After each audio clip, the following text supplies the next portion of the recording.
this is make or break. It could be the turning point where Rain actually doesn't drop out of NASL Season 4. So yeah, well, if that happens. Because let's be honest, if you go 0-3 in your first 3 weeks or your first 4 weeks, because you did have a bye, if you go 0-3, what's the probability that you actually go 4 wins straight in a row? Well, I mean, to be fair, Or he played a lot. I mean, he played some of the hardest people. He played Gonzi and Sen, you know, and these guys are some of the best people in their division. So he hasn't had an easy path thus far. Even that, I have to comment on that.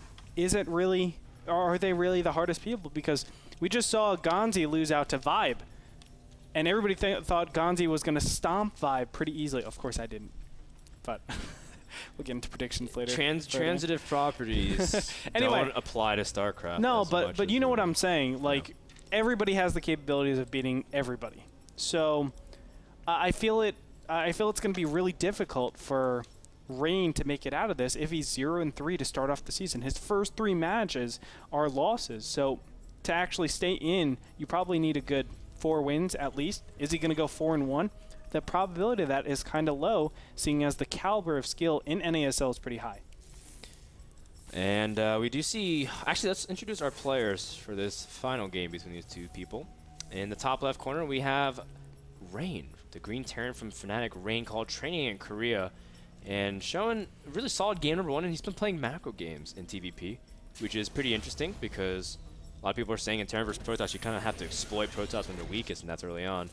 But speaking of the Protoss, in the bottom right corner, we have HuK from Team Evil Geniuses in the red, and he is going up everything normally. Now, he is harassing back and just doing a good job. HuK, of course, one of these players that everyone knew as the hero probe kind of player, and it's kind of sad that it hasn't been that big of an issue in the past, because he used to be able to do wondrous things. Like one time I thought I saw his probe pick off 3 workers in the early stages, but that was a long time ago. I've seen HuK go 4-gate against 4-gate, and somehow or another he was missing some units. It was different 4-gate variations, that's right. And he was behind 2 Zealots, and he came up like 1 Zealot and 4 Stalkers ahead. Yeah, well, I one time saw HuK's probe save 2 cats and 3 dogs, Whoa. all in 4 different states of the United States. Whoa. And a province in Canada. Well, no, just kidding. It's a hero probe, man. It can do anything. Man. So, HuK, best probe control in world. Well, we see that Rain, look at that. He's keeping his probe alive and just getting some good information. He's, you know, he's just keeping Rain's Marines active. Oh, no! All the cats and dogs in the probes? All the cats and dogs in North America will be really sad. Who will save them from the trees? Actually, well, just cats. Dogs don't go up in trees. Do you, Chance? Nah, he doesn't. He said no. Chance is like, what trees? I just lay in my bed and get all the female dogs every day. That's how he does. Anyway, nice Stalker control over here. Very, very good and clean thus far. Rain, of course, also showing restraint. Oh, good job. Just pulling back some of the Marines. So good control thus far. And both players are just trying to feel each other out. In boxing, they're just kind of like putting their gloves together and just trying to feel each other at the moment. Just jab here. Jib jabs. I like this. HuK actually says that one of the most valuable resources of the Protoss arsenal is, in fact, shields. Of course, I kind of exaggerated that, but he said shields are resources. Best part about, yeah, I mean, shields are pretty good. I never said that. I missed the shield battery. Imagine if that was StarCraft. Oh my god, don't even talk about that. That'd be so funny. Just like that'd be the sickest thing ever. Like everybody would go with 3-gate pressure and then just use their proxy shield battery. Proxy like 4 shield batteries. And Stalkers would destroy Marines so bad. Just get a single. Yeah, actually, there would be no reason to get armor upgrades. Yeah, right? Just go shield, battery, just go shields. But shield batteries and shield upgrades. And war prisms. It's disgustingly good. That'd be so sick, man. We see that HuK is not going for shield battery, the secret best build on Odyssey. You just see like war prisms with probes inside of them. Just you dropping drop shield down batteries. and then shield batteries all over the place. Oh my gosh, so crazy. HuK's going for the same thing he did last game. 3 gates, lots of sentries. And the best part about this is that there's not a lot of hiding of Rain's defense. Normally, we've been seeing ramps up to the bunkers, and HuK would have to run up to the bunkers, take a lot of initial damage. he has good vision of everything that's happening, and he has vision of this, the Marauders and Marines catching him, and Concussive Shell was revealed. Same build by Rain as well, and he needs to make sure that he doesn't get caught out of position yet again. There are so many sentries, but at this point, I mean, of course, Rain doesn't have the capacity to, or excuse me, HuK doesn't have the capacity to push in yet. He's just too sentry heavy. That wave of Zealots might enable him to.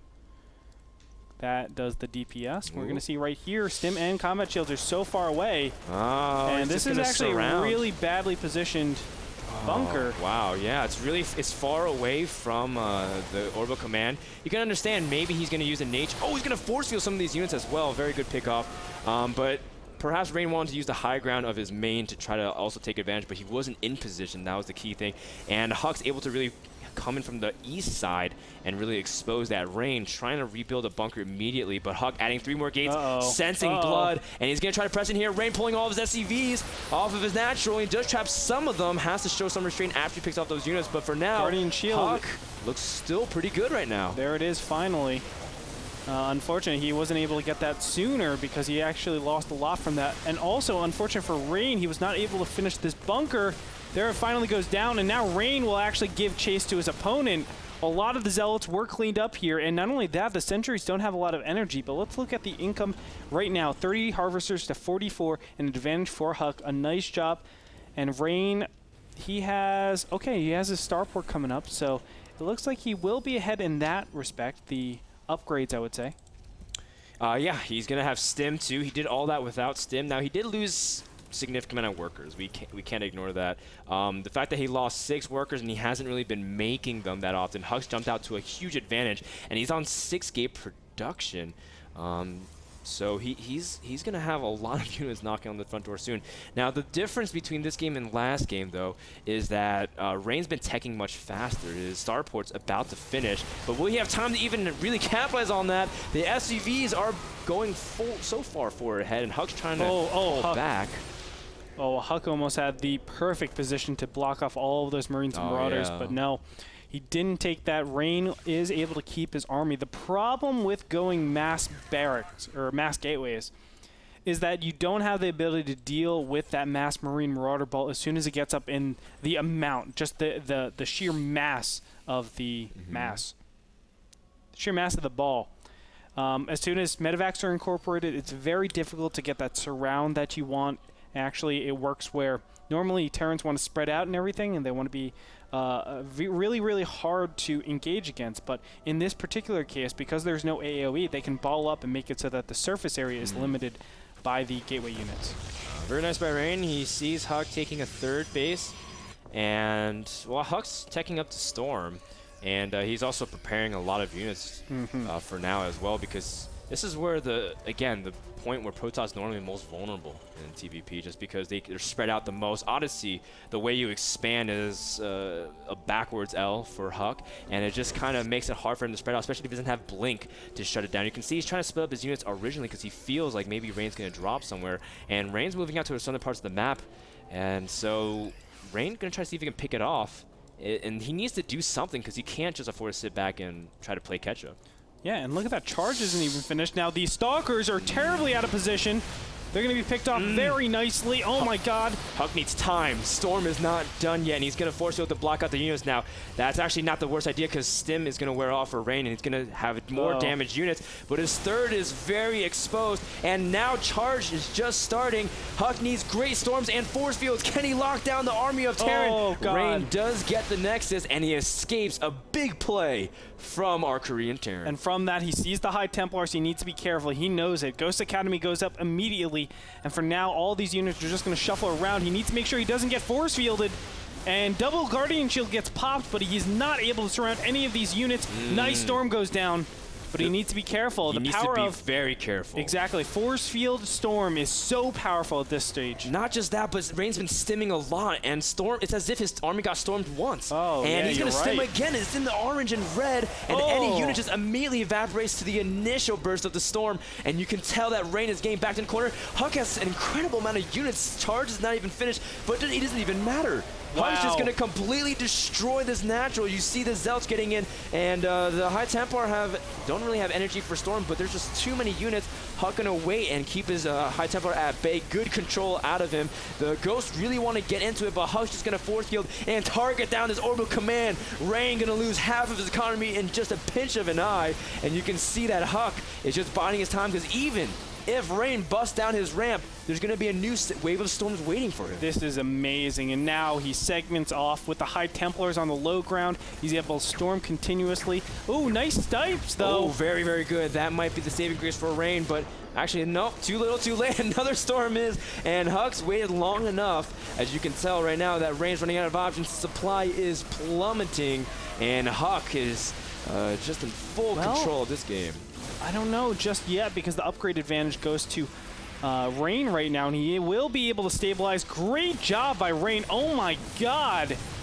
And charge has finished, so he will be able to get out a little bit faster, but the Archon is sure to fall. Now off of this, HuK doesn't have a third, but of course the natural is broken from Rain. His main is mining out because of so many mules going down here. And HuK still does not have any upgrades, so he still has a +1 weapons advantage. Looks like he will take out this factory, but, you know, it's tough. I really feel like Rain might be able to still win this game. Well, let's look at the replay of what just happened here between the two players. As you can see that HuK moving in here and just getting the storms on the ramp and protecting this ramp was the biggest thing. As you can see, no matter what happened, that ramp was preventing the units from being able to fight, because, I mean, that's the best position for Rain to fight with his units, but not to protect his natural. The continual force fields was also so great. And, you know, it really gave HuK the nice little advantage that we have right now. But look at that, the supplies, they're pretty close. And even when this 1-1 hits, they're at equal upgrades. And I would say that the Ghosts actually give Rain a really nice advantage. It's only about even for now, because HuK spends so much time powering up. You can see he's on an incredible amount of gateways at this point. Oh, yeah. And so he's going to jump up way ahead, especially because the supply of Protoss is front-loaded. You warp in and then you pay cooldown later, as QXT was pointing out in his blog. So Rain is going to have to back up. He knows he's not in a great position. The third is being saturated fully. You know, HuK had an amount of probes prepared. And so this is where HuK starts getting a huge advantage, as you can tell. Immediately warping in, corner boosting out upgrades. And HuK is looking very, very nice. Well, we do have multi-pronged aggression going here. It looks like 2 medevacs are geared up to probably snipe out the main. Oh, man. There's a lot of area for these drops to actually do a lot of damage. We're going to see Rain needs to back up from here. He is at 132 supply. HuK's supply will increase pretty fast. With Chrono Boost and the amount of gateways that he has, he'll be able to reinforce very easily. He has a ton of Zealots over here. And oh my god, he needs to be so careful. Yeah, HuK's got 32 Zealots, and he's got a huge wave of units also ready to warp in case anything happens. There it is, more Zealots, +1/+1, and you know, this is bad news for Rain, because Protoss only gets stronger from this point on, because he hasn't even really gotten upgrades kicked in, and HuK also could always prepare tech switches and losses and whatnot, so... Oh, wow, this drop is actually doing a ton of damage here. Zealots will be able to be cleaned up, and the Stalkers might not be enough. Now, losing these Stalkers, no, he will clean this off. He's got enough. The Zealots are just unkillable. Wow. And, yeah, I mean, because the thing is, it did a lot of damage in terms of shutting down a couple of gateways and shutting down mining, but he dropped it off at the corner, so there's no room to kite. Yeah, and Rain just kind of left him to die. Now, the big thing, the next big thing we will focus on is how will Rain be able to activate his EMPs, and will HuK be able to spread his units and avoid them? And you can tell Rain feels like he needs to get Cloak at this point, because he needs to land very, very strong EMPs, and that can change the game back in his favor. Exactly. He needs to be strong against High Templars, but not only that, he needs to have the best EMPs in order to actually be relevant in this fight. You can see 2-2 is on the way.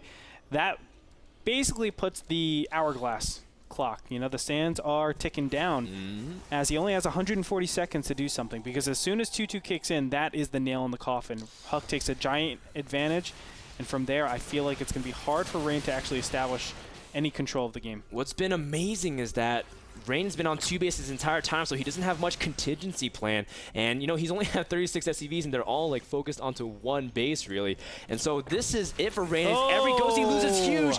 Big feedbacks from HuK, as now the ghost count is reduced to just 6, with a couple of them already on low energy. HuK gonna gear for one huge attack. He's got incredible amount of zealots, almost 50 zealots. That's 100 supply of zealots alone, and you see the charge forward to victory. Hopefully he can take it. You see Rain cutting back as fast as he can. No High Templar Storm needed. As you can tell, Rain has 1 medevac, and as Gray has medevac, sorry, that is definitely not enough, as HuK is pushing back against the Terran army who is dropping a supply. HuK staying strong, and Rain cutting back as much as he can, but to no avail. Greetorp, way too much damage. HuK is now in the natural of Rain. There it is. He just has to kite forever. Look at how long this chase is. But in the meantime, there was additional warpins over here at this third pylon. A great effort by Rain. But HuK looks to be taking it with fantastic play and smart warpins. There's the GG. Ladies and gentlemen, HuK takes it by a score of 2-1. Okay, baby. Okay. Well done. Played. Well played. Well done by HuK.